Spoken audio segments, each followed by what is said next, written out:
a road trip podcast searching for the Swedish heritage in the United States. Today I've parked the Volvo at a ranch north of Dallas, and in the Airstream with me is Fredrik Thomsson, or Fred Thomsson, or Mr. International, or the Swedish Cowboy. What name? Well, there's a lot of names. Yeah. Thanks for having me. I think it's really cool what you're doing, and glad to be here. Glad that you came out to visit us here at the ranch. So. Oh, I'm so happy to be here. So you can't awesome. imagine. Awesome. I guess there's been many names, but call me fortunate. Fred's fortunate, you know. All right. Yes. What's the Mr. International thing that I've heard? Well, I don't know. We did a lot of international business. I came to America from Sweden and set up shop here. Got trained reining horses here in America and lived all my adult life here and basically do a lot of business all over the world. I've sold horses and been interacted with people from anywhere from all over Europe, Israel, Japan, Australia, you name it. Mr. International. I guess so. Let's start there.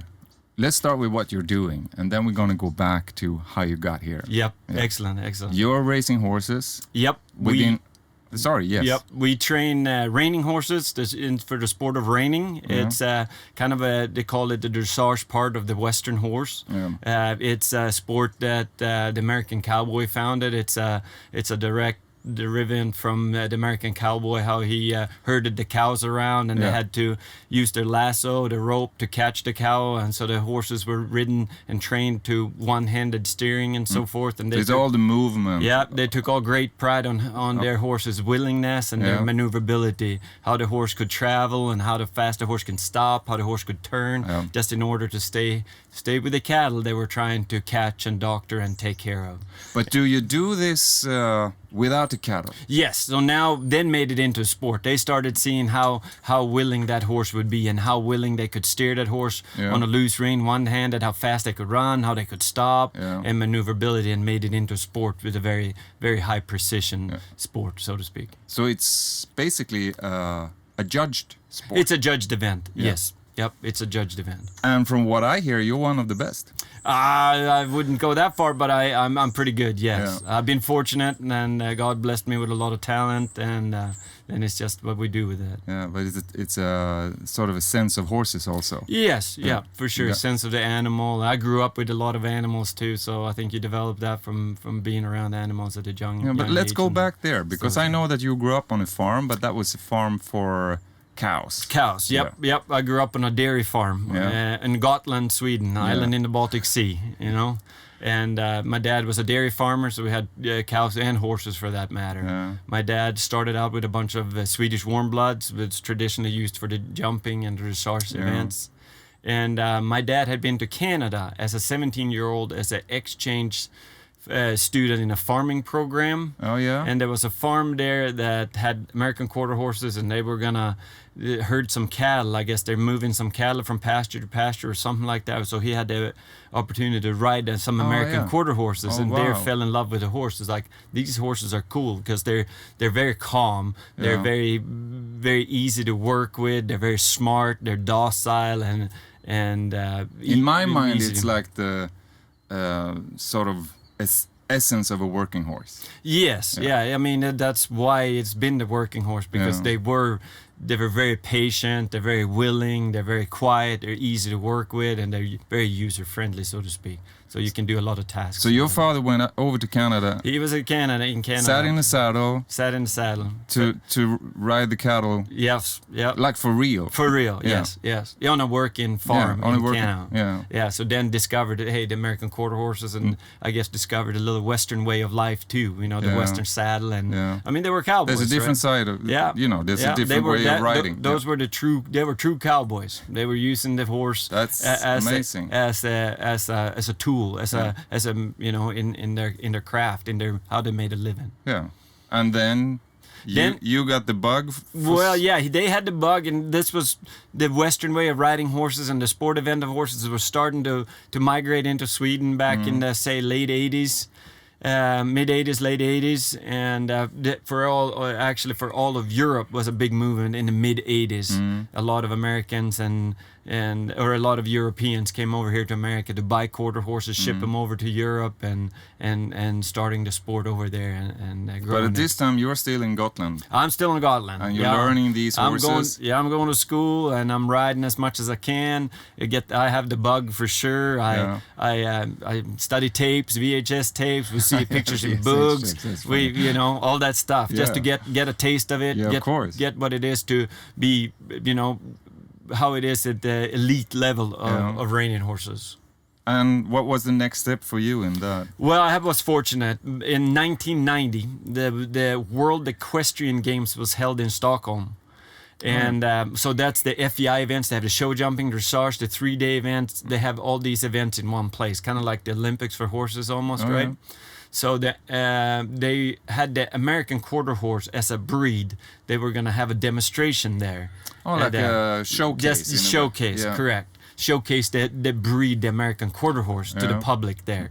So the heads of the president and vice president from the American Quarter Horse Association traveled to Sweden, and they brought a trainer from Germany, Lyle Jackson, that worked for John Ranches as a trainer in Europe there to put this together. And I was 16 at the time and got to be a part of that. So I got to know these guys. And then later on, I got an invitation from Lyle Jackson to come down to Germany to be at their horse ranch and work there, and that's what we were seeking, a place for me to go and learn. Yeah. So I sought that and asked and got the opportunity to come there. So in the fall of 1990, as a 16-year-old, I jumped on a plane and off to Frankfurt I went for that. So they saw your talent real early. I don't know. They liked me enough to invite me over again. So I went the next summer, all summer vacation down there too, and got a lot of exposure to it, a lot of exposure to really good horses and what the business was all about, and the quality and what you have to do in order to do this stuff. But now you're here. Now I'm here. Yes. Which is far away from Germany. Yes. So this must have been some sort of back and forth? Or? Well, so they asked me, what's your future plans when you grow up or when you finish school? I said, I have no plans. I said... as you do. I didn't know. I mean, sure, that would be great if I could be a horse trainer, but I don't think that was possible in Sweden at the time. The sport wasn't big enough or anything like that. So that would have been the ultimate, right? I want to do what they did in Germany. Oh, yeah. And then I just asked them, and they said, well, anyways, we taught you everything we know. Now, for you to get experience, you need to go to America and work for a big breeder that breeds a lot of horses, have a lot of numbers. Another step up. So you can just ride a lot and get a lot of experience. Yeah. And that sounded like a great idea, but now how do we get there? And it wasn't very long after that, Lyle called me and said, hey, I was to the States in April. I ran into Dean Latimer that worked for Bob Loomis. Bob Loomis was the king of the sport. He's won our marquee event, which is called the NRHA Reining Fraternity. The NRHA is the National Reining Horse Association. That's the biggest. That's the organization we show reining horses under. That's our head organization. Yeah. But wait, stop with Bob Loomis a little bit. Yes. Who is Bob Loomis? Bob Loomis was the king of the sport at the time. He had won that marquee event I was talking about 6 times, more than any other rider. Yeah. So he was on the top of the world right here at this time. And a big owner, a big ranch owner. Big ranch in Marietta, Oklahoma. He had 600 acres over there. We had over 250 horses there. I mean, it was the big deal. It was the cream of the cream there. I mean, that was the big leagues. He had been over in America and talked to Dean. Dean said, Bob Loomis, he's always looking for some interns and stuff like that. If your guy is good, tell him to give phone number to Bob, call Bob, set it up, take care of it. Yeah. So, backstory, I had bought his book. He wrote a book, The Art of the Performance in Horses. So he was like that guy that you looked at. And the book I understand. The book was Reining, The Art of Performance in Horses. Okay, so him on the cover. So I slept with that book on my nightstand from when I was 16, 17, 18 years old. Looked at those pictures. He had all these NRHA fraternity champions in these pictures in the book. I was like, this is that's the ultimate, right? That is the ultimate. So now I got an opportunity. I had to call Bob and set it up with him. So I call him, talk to him, and I was nervous calling him. Personally? 2 a.m. in the night. I was up, calling Bob, set it all up, and he said, yeah, fly into Dallas. That time, I'll send somebody to pick you up in Dallas. Somebody will pick you up in Dallas. Great. I booked a ticket. I was still in school in Sweden, in what we call in Sweden the gymnasiet. Then high school more or less. Studying economics there, and I took the last week off. I was so excited to get to the States. I booked a ticket the 27th of May. You just left? I just left. The 27th of May, I took a suitcase and $700 and I went to America.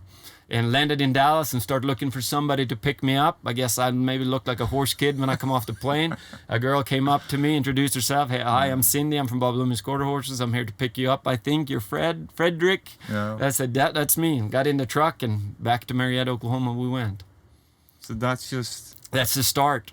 Yes. Wow. So then I'd been there for about 30 days, and Bob came up to me and said, hey, what's your future plans? I said, don't really know any future plans. Well, hey, I need a kid like you. Why don't you just stay here and work for me? I said, yep, I'm in. If we can get it all situated, taken care of, I'm here. I'm here. Yeah. So but this is 1993. And this is like, I had never dreamt that I was going to work for Bob Loomis. I bought the book, right? Yeah, I can imagine. You have the book. From the book. Yeah. To now here, we're 2 years. At night. Yep. 2 years later, I got my first job in life. Was working for Bob Loomis in Marietta, Oklahoma, training reining horses at the highest level you can. I mean, I didn't train later. And from there, you never went back, really? I never went back. I stayed working for Bob for over 6 years. And unbelievable to work for. Yeah. Learned so much about the business. Of course, we were on the top of the world at that point in time. Topsail Whiz, which he said, I need you to start training this first full crop of the Topsail Whizzes. They're 2-year-olds next year. I want you to work with them. And then, say 10 years into that venture, Topsail Whiz was the #1 reining horse sire of the world, meaning all his offspring had at that time, I think, reached win over $12 million in reining horse competition. And you started working with that? That was the first full crop I started, were those horses, yes. All right. Yeah. So, now it's a great start. I was, I couldn't ask for anything better there. And Bob was super to work for, funny guy, learned a lot, he did a lot of international business. People from all over the world came to that ranch all the time just to visit, to tourists, to buy horses, and that was a great experience. And how do you, if you transfer from that to where you are now, because now you got your own ranch. Yes. You got your own horses. Yes, and you correct. got your own students. I've seen them outside yes, here. Yep. So now you're... Yes, so When are you writing your book? Yeah. We got some books started. We've done some really? in Swedish on how to train reining horses. Yeah. With a Swedish author, actually. She did. Because I see a kid in the future having a Fred book. Maybe that'd be cool for sure. So But what is from that extraordinary start in life? Like it's almost like the expression hit the ground running. Yes, and correct. you just got thrown into that. Yes. Started immediately. Yeah, I realized that this is an opportunity of a lifetime. I could have dreamt of any other opportunity. So I worked day and night, 5 o'clock in the morning, 7, 8 at night. Just rode horses, took it in as much as I could, just immersed myself in it. I mean, I had done that already, but you study pedigrees of horses, you study horses, you study other trainers, you study what's going on, you learning the ropes as much as you can. And how does life from there to today, how does your everyday life look today? Not a whole lot different day to really? day. I mean, so I wake up in the morning, we go to the barn, and we start riding horses.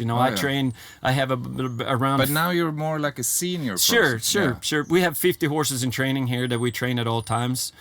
So I'm in charge of 50 head of horses in training and 4 assistants to help me train these horses. So I manage the whole program. I mean, I ride my string of horses, my future competition horses that I'm going to go compete with. Are you also competing on the arena? Yeah. Yes, yeah. So and that's what we train for. We train to compete. We train to go win.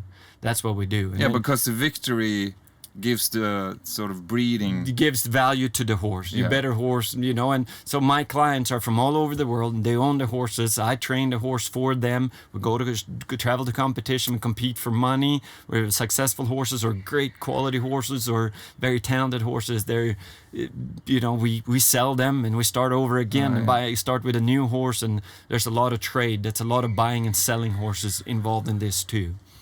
We take a young prospect, we breed them, we raise them, we foal them out in our pastures. You've seen out here, we have foals out here, we have 1-year-old horses, 2-year-old horses, and then we start training them as 2-year-olds, and we train them up, and we have this raw material, their talent, and then it's just how we refine that talent and what we do with it.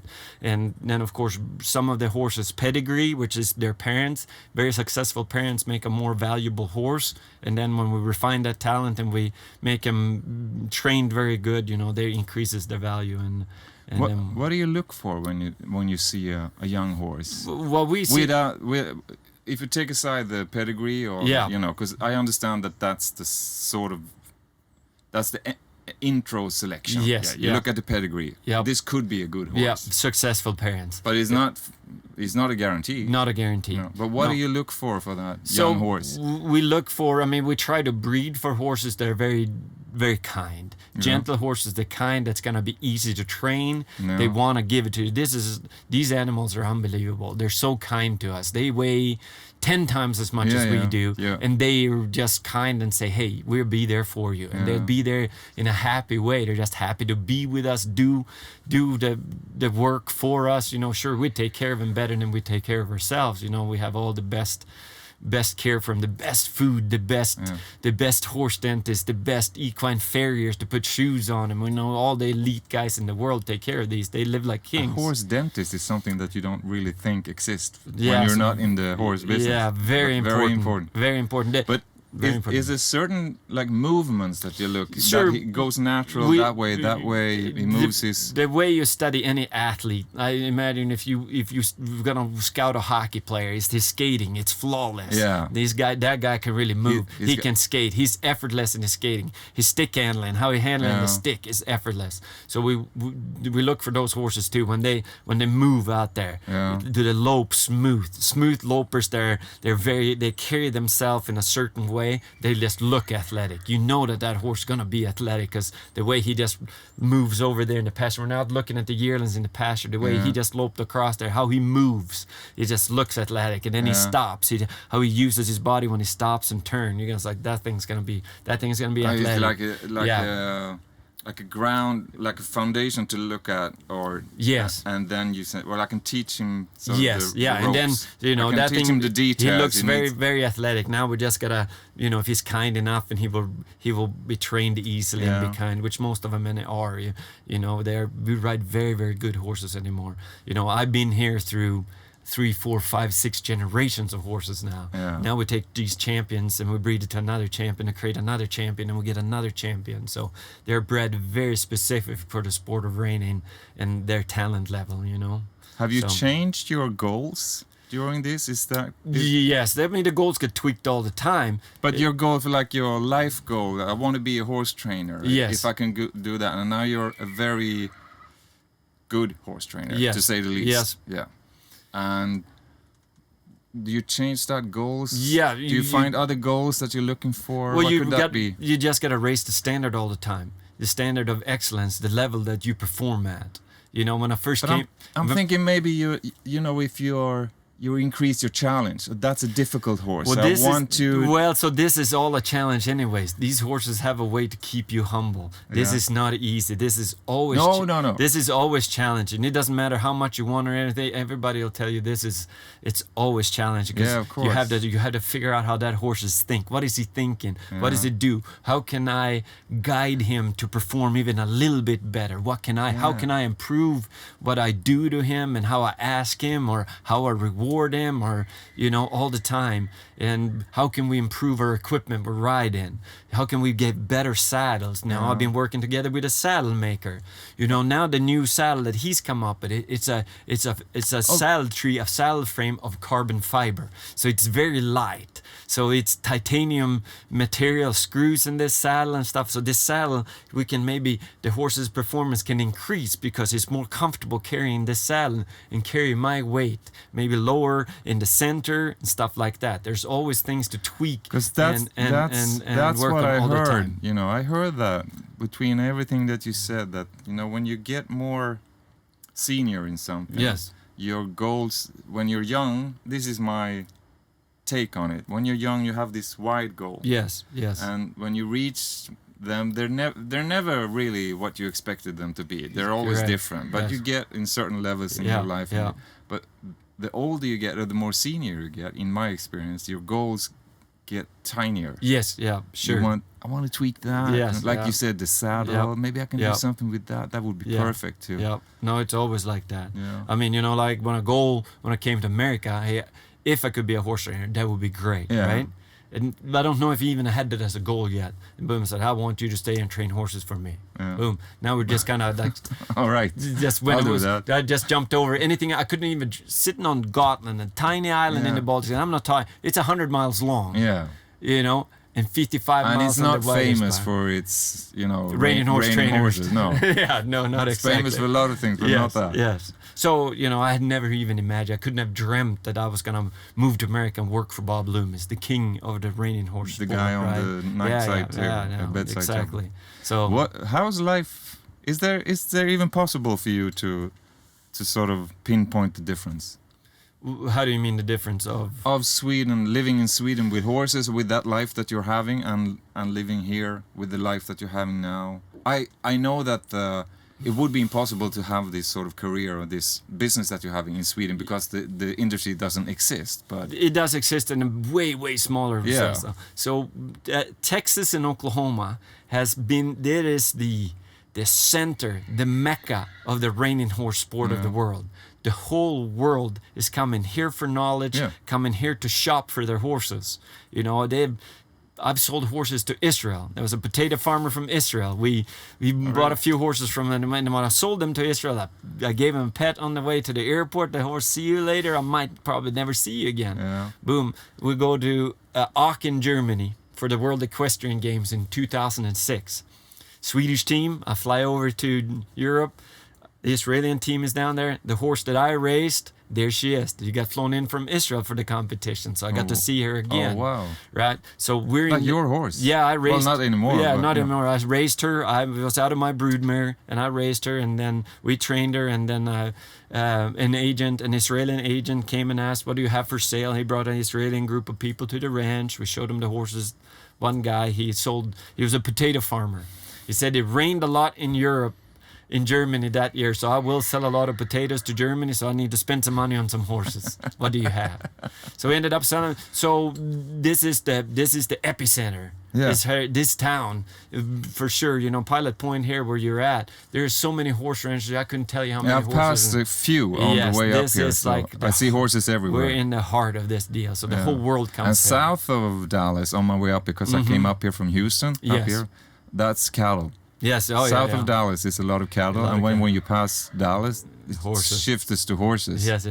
And it's notable. Yes, very notable. Yeah. This leads me into a final thing, and I'm not sure that I can do this with you because somewhere in your eyes, I can see what you're gonna. But I still want to do it. We're here. Dallas is actually on the map that's on the table. You've seen the map. Yeah. And you're from Gotland, which is correct. outside here. Yep. Where is home? I don't know. I guess I have two homes. I'm from Gotland. I'm proud to be from Gotland. So you're always from Gotland. I'm from Gotland. I'm from Sweden. I'm proud to be Swedish. I think Sweden is a beautiful country. We're talking about the Olympics and hockey. I'm a huge hockey fan. I played hockey growing up in Sweden. I'm all Swedish there for sure. So it could have been hockey instead. Could have been hockey. Yeah, could have. You never known. But if you have to choose? Well, I don't know. I love it here. I live a fantastic life. Well, I'm going to force you to choose because I want you to write your name. Yeah, we're going to write it in Pilot Point for sure. So I had, we bought this facility. I owned this facility together with Per Spångfors of Halmstad, Sweden. He reached out to me in 2004 and wanted to get involved in the reining horse business. Yeah. He had seen me have success in America over the internet, maybe some articles and stuff like that. And so he reached out to me, I'm going to get into reining horses. How can we do this? So he bought horses from me in 2004 that I kept in America in training, and I didn't meet him till 2006 for the first time. No. While I traveled to Halmstad and actually visited him.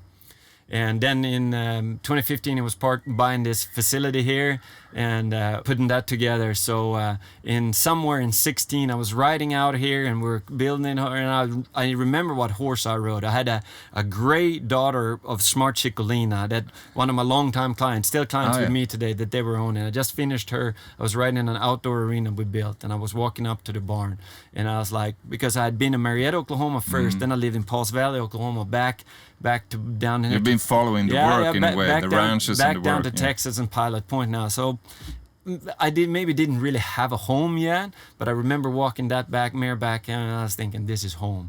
I like it here. This feeling touched me, and it says, this is my home. I'm home here. Here's where I'm gonna be. We're gonna stay here. So, heck yeah. That was the answer. That was the answer. Yes.